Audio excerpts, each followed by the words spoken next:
এক গ্রামে বাস করত ছোট্ট এক টুনি পাখি। সে ছিল খুবই মিষ্টি, তার গানের জন্য বিখ্যাত। তার গান শুনে সবাই খুশি হয়ে যেত। কিন্তু গ্রামের পাশে ছিল এক ভয়ঙ্কর ডাইনির বসবাস। ডাইনির কাছে জাদু ছিল, কিন্তু সে সব সময়ই দুঃখী থাকতো, কারণ তার কোনো বন্ধু ছিল না। একদিন ডাইনি টুনির গান শুনে মুগ্ধ হয়ে গেল। সে ভাবল, যদি টুনি পাখি তার সাথে থাকে তবে তার আর একাকিত্ব থাকবে না। ডাইনি তার জাদু দিয়ে টুনি পাখিকে ধরে ফেলল এবং তার গুহায় নিয়ে গেল।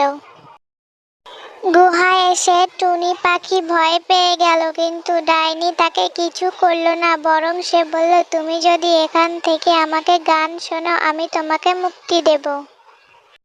টুনি পাখি বুঝল যে ডাইনিটা আসলে একাকিত্ব এবং বন্ধু চায়। ডাইনির জন্য প্রতিদিন গান গাইতে শুরু করলো। ধীরে ধীরে ডাইনির মন পরিবর্তন হতে থাকলো।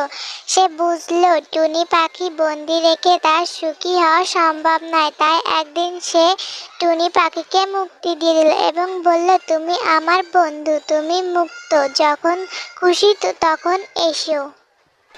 এরপর থেকে টুনি পাখি প্রতিদিন ডাইনির কাছে আসতো এবং গান গাইতো, একসাথে সময় কাটাতো। তারা দুজনে খুশি হয়ে গেল। ডাইনি আর দুঃখ ছিল না, আর টুনি পাখি পেয়েছিল একজন নতুন বন্ধু।